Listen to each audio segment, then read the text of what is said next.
And in this battle, during this critical moment in our history, how we handle this will define us. How we rise to the occasion will define us. And if we look back, if we look to the struggles of past generations, we see that circumstances do not define these moments. It's the people's response to those circumstances that define these moments. It's the people's response to adversity that defines the character of an entire generation. And years from now, when we look back on this critical period, the virus will not define this moment. We will define this moment. Our response to the virus will define this moment. Because this is our moment, and we will be proud when we look back. Not because of what the government is doing for the people. That's the smallest part of our story. It's what people are doing for each other. That's what makes me so proud to be your premier. It's what keeps me going. It's the people, the ordinary folks out there, stepping up, rising to the occasion, doing everything they can to support our heroes in the trenches, to support our frontline healthcare workers, the ones fighting day and night to beat this virus and keep us safe. They have our backs and we have theirs. On March the 20th, we issued a call to action. We asked Ontario companies to get in the fight, to retool, to help make critical supplies and equipment, to make the masks, gloves, and supplies our frontline healthcare workers need. And Ontario businesses have stepped up. We're mobilizing our manufacturing might. We're mobilizing our economy and our people. We're mobilizing to conquer COVID. We're retooling the economic engine of Confederation. We're turning our manufacturing firepower against this virus. We received over 14,000 submissions to Ontario Together portal. Thousands of businesses put up their hand to make critical medical supplies and equipment. To date, Ontario Together has provided 7,500 leads on emergency supplies, leading to $90 million in purchases of critical medical equipment and supplies. Supplies that will be sent straight to the front lines. That's 5.1 million surgical gloves, 20 million surgical masks, and 250,000 face shields. We purchased 50,000 units of hand sanitizer for our police officers at a time when this equipment is in short supply all around the world. We can't count on other countries, but we can count on each other. We can be proud of our homegrown solutions. Companies like Autoliv in Tilbury heard the call. They make airbags for cars. Now they have approval from Health Canada to make surgical gowns. The Canadian emergency medical manufacturers are delivering 340,000 pieces of PPE. And earlier today, I dropped by a grassroots PPE drive. These are private citizens stepping up to get desperately needed equipment to our brave men and women in the front lines. They're calling on anyone who has access to PPE. They're collecting thousands of pieces of PPE, and they are making a huge difference. So if you can help, please drop by today until 5 p.m. at XYZ Storage on Eastern Avenue. I went by personally to drop off a donation of 32,000 surgical masks from the Trillium Automobile Dealers Association. And I want to thank Haley Wickenheiser, Ryan Reynolds, and the entire team at Conquer COVID. It's incredible to see people stepping up. My friends, Ontario is rising to the occasion. The frontline healthcare heroes to the everyday heroes, doing everything they can to help. And as I said yesterday, it's through adversity that we unite. It's through adversity that we see what we are truly made of. And I'm so incredibly proud of all Ontario businesses, organizations, and people who have stepped up to make a real difference. And I know how hard it is on everyone. I know how hard it is to be separated from your families and loved ones during the holiday weekend. But this is a matter of life and death. Thousands of lives are on the line. And I'm so proud of everyone for doing the right thing. You are all champions. And I want to wish everyone a very happy Easter and happy Passover. Thank you, and God bless the people of Ontario. Thank you. Go to the phone line for questions. Before I go to the phone lines, I had a call the other day from a gentleman named Yoda. And he's put together just volunteers, just average people. And I was over there this morning, and that's how I received this Conquer COVID-19 t-shirt. And I just want to thank you, Yoda, as part of Haley's team and Ryan's team. They're out there along with Jody and Dr. Ruby Alvey and Guri, all of you. And I'm leaving out probably 20, 30 names, all stepping up and working together. That's what I call the true Ontario spirit. So thank you, each and every one of you. Okay, first question. First question comes from Kari Virma from CBC News. Please go ahead. And good afternoon, Premier and Minister Elliott and Minister Phillips. My question is for both the Premier and the Minister of Health. You know, we've heard about ongoing issues at Participation House in Markham, other long-term care facilities across the province struggling to maintain both personal support workers as well as nurses. What is the province doing to protect staff and residents that goes above and beyond the federal measures that were announced today? And what do you do to ensure there's enough staff? And Minister Elliott, you said last week you weren't planning to increase the rate of pay for PSWs like they're doing in British Columbia. But I mean, how can you try and get people to work in these facilities and put their lives at risk when they're paid so little? Well, before I pass it over to Minister Elliott, I just want to thank all the people working in long-term care. You know, they're stepping up to the plate. I understand how hard it is for them to go in and how challenging it is. But we all have a duty to take care of the most vulnerable people out there. They're relying on us. We just can't leave people in beds. You know, these are people that cannot take care of themselves.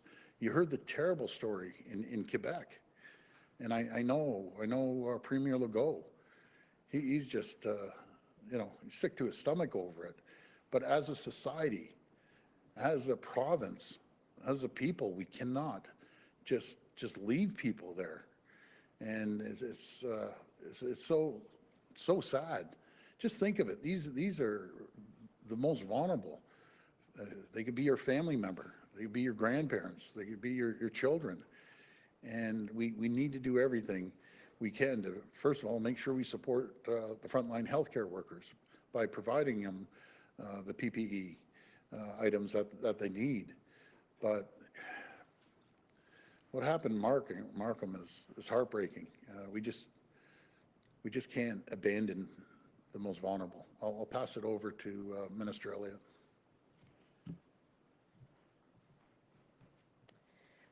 Well, what happened in Quebec at the long-term care home and what happened at the Participation House in Markham is truly heartbreaking because they are people's family members, their loved ones, and they are truly, truly vulnerable people. They are not able to help themselves, and it is our duty to care for them.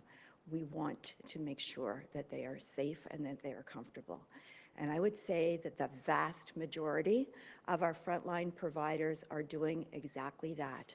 They are putting themselves in danger, but they want to help, they want to make people well, and that they are staying there and they are doing their jobs. But what we've heard from them in turn is that they need personal protective equipment. They need that in order to be able to continue to do their jobs, to stay well, to keep their families well, and to keep their patients or residents well.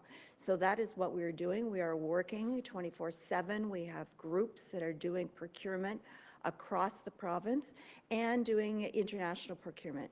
The Premier has indicated that we've had so many people that have stepped forward domestically to help produce sanitizer, gowns, surgical masks, ventilators, all of that equipment. That is what we really need to provide to our frontline providers. But if they should fall ill or if they should need respite, we also have the group of volunteers through the workforce group that we've put together through that portal. We've received applications from thousands of people that want to get involved, from retired nurses to medical students to internationally trained professionals. People are coming forward. We thank them for that because they want to do the work on the front lines, and we have their backs in terms of protective equipment. We're going to continue to supply that to make sure that they're safe and healthy. And Minister, though, like I have a follow-up question on another topic, but just to that point, it's great that we're seeing retired workers and that coming back into the fold, but we're seeing a number of long-term care homes indicate that they are experiencing significant staffing woes. So what are you guys going to do to incentivize to keep people like PSWs coming into work and providing them things like PPE? And just on another note, it looks like that at least half of the COVID cases in various jurisdictions across Canada come from the under 49 crowd. So what is the government going to do to kind of alter its messaging to really focus in on young people to make sure that they are aware that it's them that are really spreading COVID-19? Well, first on the issue of the workforce in some of the long-term care homes and so on, one of the key things that we are hearing is that they need personal protective equipment, that they, and we now have a directive from Dr. Williams that they are to wear face masks during their entire course of work and their entire shift. So I think that will be helpful. There's more, of course, that we need to do, and they need more resources as well in terms of people working there. We want to make sure through this additional workforce that has come forward, the volunteers that have come forward, that we can help them in both long-term care homes, retirement homes, and other congregate places of living, such as Participation House in Markham, which deals with intellectually challenged young people and older people as well. In terms of dealing with young people, we have expanded the criteria of some of the symptoms for COVID, that it reflects differently in younger people and more seniors. With younger people, it can be unexplained joint aches, it can be headaches, it can be other things that they might not typically think would be symptoms of COVID. We have expanded those categories. We are trying to let them know that these can be signs that they do have COVID. And of course, we're continuing with our message, asking people to please stay home. Please do not get into groups of more than 5 people. That is how COVID spreads. We need to stop that if we want to flatten that curve and make sure that Ontario flattens the curve and starts on the downturn. So all of these things are really important. We say them each and every day. They apply to seniors as much as they apply to young people. So we're going to continue with that message, and it's our expectation, our hope and expectation that young people will get that message and will stop getting into groups of more than 5 people. Next question. Next question comes from Haley Cooper from News Talk 1010. Please go ahead. Hi, my question is for the Premier. Only 2,000 tests have been done compared to 5,500 tests yesterday, and we're just wondering why that is. People are seeing these numbers come out daily. They're starting to get frustrated, as I'm sure you're getting frustrated. So why are we not seeing that number go up? We're in fact seeing it go down. Well, as I mentioned, yes, I get frustrated when I see the numbers. We are ramping up. We have ramped up, and our goal is going to be 8,000. I believe it's April 15th, and I believe 14,000 April 25th, give or take a couple days. But we've given the direction. Let's get out there and start testing. And I'll be sitting down with our health team and asking that exact same question. But maybe I'll pass this over to the Minister of Health, and she can give you an explanation on that. Well, we have significantly increased the number of daily tests that we're doing. We're up to almost 6,000 per day now, as the Premier indicated. The expectation is by April 15th that we will have increased, doubling to 8,000 tests and then doubling again by the end of April. So we do have a group that has developed a strategy for this. We are reaching out, of course, first to frontline providers, to the people who are working on the front lines in our healthcare system, and also to our first responders, as well as to people in long-term care homes where there has been an outbreak. We're now at, unfortunately, 101 homes that have had an experience, someone who has been diagnosed with COVID-19. So we need to concentrate our resources in those places so that we can identify anyone else who may have COVID-19 or COVID-19 symptoms to make sure that they can be put into self-isolation or hospital if that's necessary. So we want to focus our resources on the areas that are most significant, both in terms of our first responders and healthcare providers, but also to our most vulnerable populations. That's how we're rapidly increasing, and we're going to continue. We'll get to the doubling point within a few days, and then we will continue to double again with the next several weeks. Thank you. And my follow-up question is for the Premier as well. I asked Minister Lecce yesterday about grocery store workers being added to the list of workers eligible for emergency 24/7 daycare. And he said that talks are still in the works of expanding that list. And I just wondered when we might see grocery store workers added to that list. You know, are the daycares up to capacity, and what's the holdup?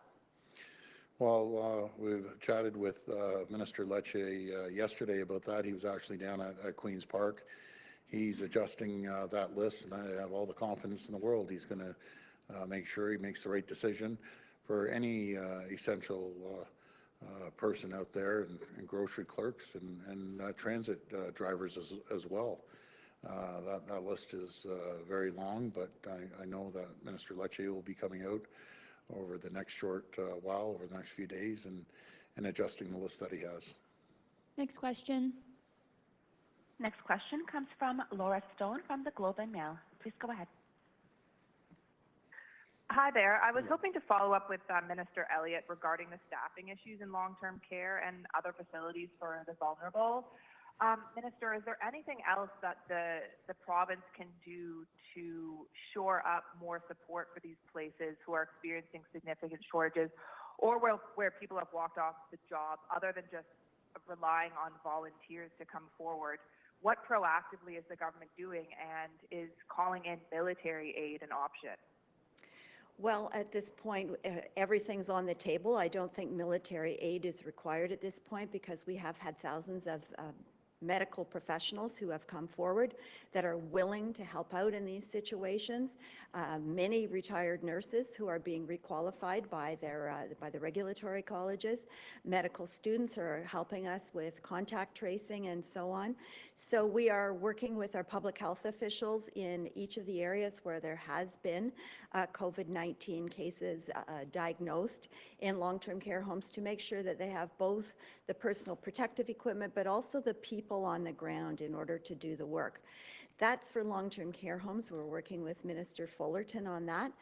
With respect to places like the home in Markham, Providence, we are working with Minister Smith, the Minister of Children, Community and Social Services, to make sure that they also have the personal protective equipment in order to do their work, because this scans a number of ministries and jurisdictions. So we need to make sure, first of all, that people have the equipment that they need, also that we have the necessary people in place. We're so fortunate that so many people have come forward.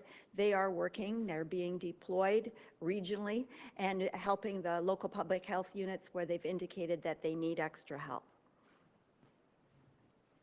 And just on the issue of staff still working in multiple homes, we know that this is an issue for potentially spreading COVID-19. I know that Ontario has recommended that people not do that, but if they're working 2-3 jobs in order to make ends meet, what is the government going to do in order to order people to work in one home and to make up for the fact that they may be losing income? Will Ontario do as BC has done and ensure that people are only working in one facility? Well, we are certainly aware that there are a number of people that are in that situation where they don't have full-time employment, perhaps in one home, and they have to work at 2 or 3 homes, that is a liability that we want, and we've asked people to only work in one place, but economically we know for a lot of people that's just not possible. So we're examining that now to figure out how we can help and make sure that someone is able to get that employment that they need in one home so that they don't have to move to 2 or 3. That's going to be another key method of keeping COVID-19 out of long-term care homes and other places of congregate living. Next question. Next question comes from Travis Denrush of Global News. Please go ahead. Hey there, Premier. Travis. There are a lot of concerns about what's happening in First Nations communities in Ontario. I have a letter here from one councillor of First Nations saying it has become increasingly apparent that there was no plan in place to contain an outbreak in an isolated reserve. We have been told to rely on our local pandemic plan and resources. Help is not coming, not in the way that we need. What is the government prepared to do to help these First Nations communities that are dealing with the outbreak? Well, I've had a personal conversation with Regional Chief Roseanne Archibald, asking her to get a list of anything that she needs. I know Minister Rickford is on the phone daily, not every other day, daily with multiple regional chiefs across the province. I just finished putting in a call into Chief Clifford Bull at Sioux Outlook. I understand there's a case up there, asking him what they need. We also need, it falls under a federal jurisdiction, we need support from the federal government on this as well. And I know they'll be there. I know they're very passionate about helping Indigenous communities across this country. It also came up in the Premier's meeting. We're there for them. And again, we'll be reaching out constantly, looking at the requirements that they have. And with collaboration and cooperation from the federal government, we will be flying in supplies to regions that are needed. So I know this came up again the other day with the Prime Minister and other premiers, and the Prime Minister is committed that he will do whatever it takes to make sure we take care of our Indigenous communities right across this country. And Premier, as you're well aware that millions of families in this province are trying to plan their lives right now, you have extended the emergency order, and you said that you were waiting on more data to give parents a definitive answer on whether or not they should plan for school to be closed for the remainder of the school year. Can you give them that answer? And if not, why not, when other provinces have been able to do that? Yeah, well, the reason why not, we don't know where we're going to be in 2 weeks. We're expecting a spike over the next few weeks.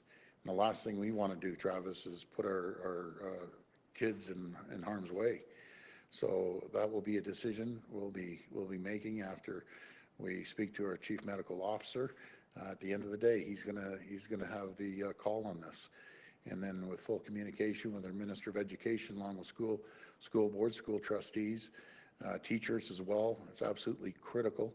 We speak to our teachers, and by the way, another shout out to the teachers. You're doing an incredible job in the circumstances that we're facing right now. So we'll have all the stakeholders involved before we make that decision.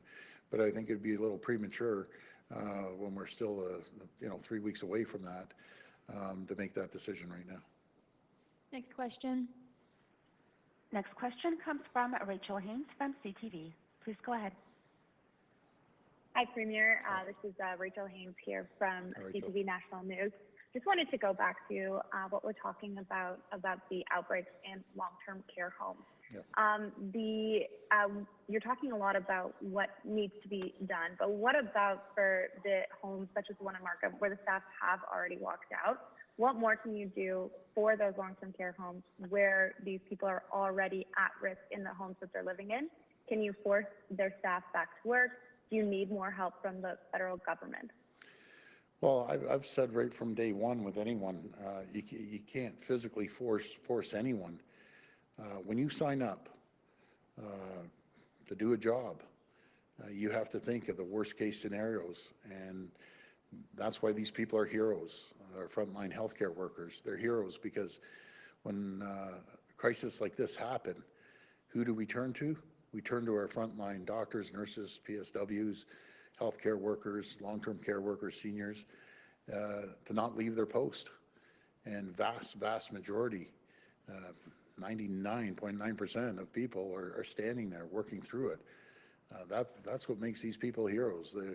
They're different than a lot of us out there. That they're incredible people. So we're doing everything we can to make sure we protect them. That will help them protect the most vulnerable. And again, I go back to the story in Quebec. When I heard that, it's heart-wrenching. How, I know it's very, very difficult. And until you walk a mile in their shoes, none of us can really appreciate the pressures they're facing on the front lines. How do you leave someone there for 2-3 days that happened in Quebec, and how do you humanly do that? I don't understand. It's heart-wrenching. So we're going to do everything we can, and I just want to thank again the people that are there in the long-term care at all our homes. They're absolute incredible people, and we thank them. Follow up? Thank you. And I'd like to follow up on the contaminated swabs that the Toronto Star was reporting last night. What are we doing to ensure the quality of supplies that we're getting and also maintaining its proper distribution? So a lot of these, I had this conversation with the Deputy Prime Minister. There was a couple shipments, and we do joint procurement with the federal government.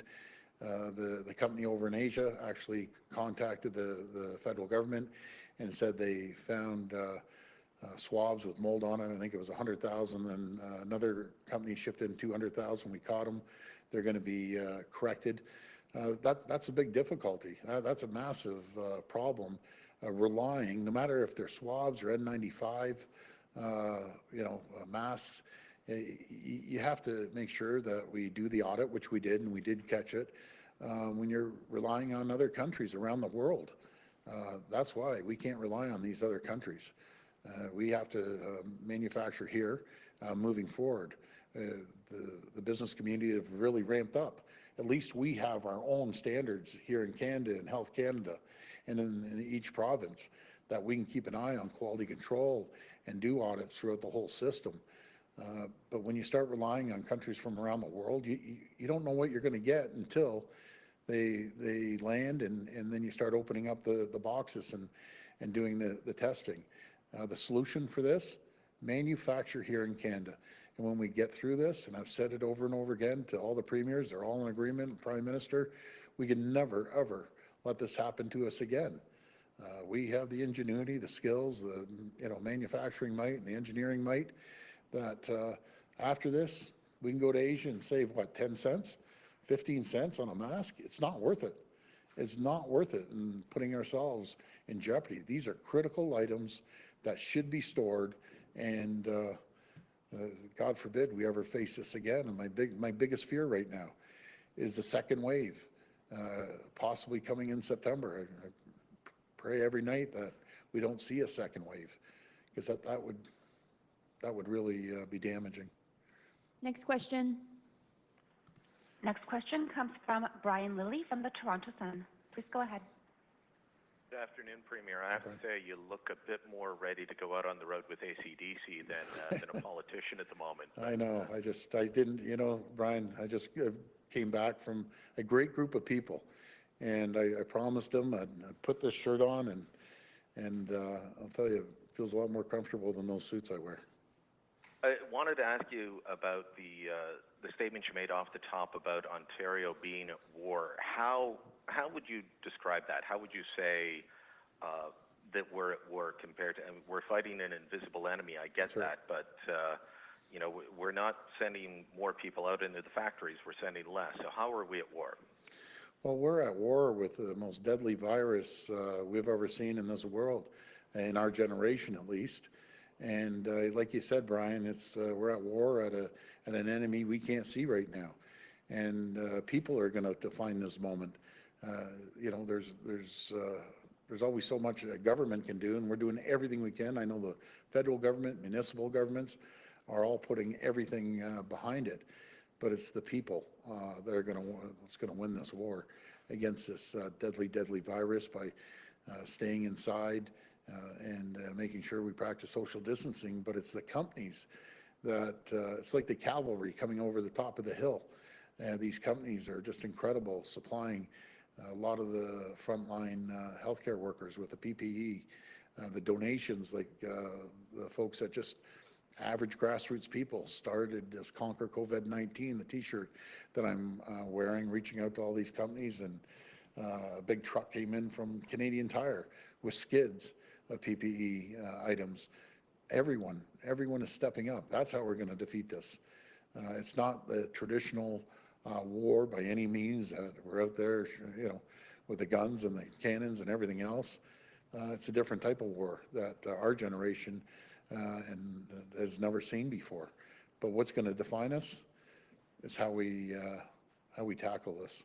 And the people of this province and this country are the most amazing, resilient people I've ever met. I'm so proud of every single person in this province. Incredible people. I'm very blessed to be the premier of the greatest province in the entire country. You mentioned in your news release today about the 7,500 submissions that you've had through Together Ontario, $90 million of purchases. But just a moment ago, you were speaking about swabs that weren't up to standard.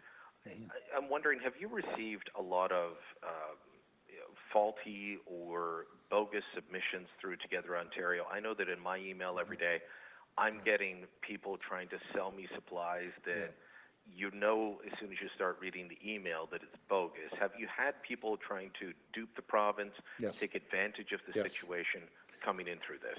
Absolutely, and we've had this conversation with the feds as well, and you saw the little issue that the City of Toronto faced the other day with the masks as well. We're making sure we're doing audits on everything that's being shipped in. We're sending over items to UHN for Dr. Smith to make sure that they get tested, and over to Health Canada before we can use any of these items, because it's as sick as it is. People actually try to scam the system in these times are disgusting. Those people should be thrown in jail, and the key should be thrown away. Trying to make a buck off this virus, it's terrible, and a lot of this is happening overseas. We talked to Deputy Premier, Prime Minister Freeland the other night, and I gave her a heads up on a large purchase. Someone gave us an address, and we did our due diligence, saying that there was tens of millions of masks in a warehouse in Minneapolis. First it was California, Texas, and New Jersey. Then it was Minneapolis. And I told our team, this stinks to high heaven. Let's start digging into this group. And they ended up giving us the 3M headquarters office. We called 3M, and they told us, hey, this is happening a lot. They just caught a big scam in Germany as well. So be aware. And we're going to do our due diligence before it gets out in the field. But, Brian, there's always going to be very, very few bad apples, disgusting people that want to make a profit off the backs of people that are dying. They're disgusting. And if we ever catch them here in Ontario, I'll tell you, we'll come down on them like they've never seen before, and do the full extent of the law to make sure these people are put away. Last question. Last question is from Douglas Boyd from Rogers TV. Please go ahead. Good afternoon, Premier. Hi, Douglas. Can you just tell us about, is there any talks of using the former General Motors plant to make these life-saving facilities? Which plant was that? I'm sorry, Douglas, I didn't hear. The General Motors plant. General Motors, yeah. I haven't heard of it as of yet. I know General Motors out in Markham, they have a real high-tech center out there. I know they're pitching in, and Honda's pitching in, and Ford is doing the shields, and Toyota is out there. Toyota's offering their lean expertise team to make sure that the flow of the process is moving forward. And as you know, Toyota has the #1 plant in the world in efficiencies, and we want to thank them for coming forward and bringing the continuous improvement team to us and volunteering their skills and their trades. But I haven't heard of the GM plant out in Oshawa. I've heard about GM supporting us out in Markham, but I'll look into it. But all the auto part manufacturing companies and automobile manufacturers, they've all stepped up in a massive way. So I just want to thank them. And do you know what's amazing is how quickly they can transform from cars or auto parts into masks, into ventilators, into gowns. It just goes to show you what the talent I've been talking about for the last 19 months since I've become Premier is the talent, the smartest people in the world right here in Ontario, bar none. I'll put our team up against anyone in the world. They're absolutely incredible. But thank you. I'll follow up with the GM on that one. Thank you. Thank you so much, everyone. I want to wish everyone a very happy Easter and a happy Passover. Thank you, and God bless you. Thanks, everyone.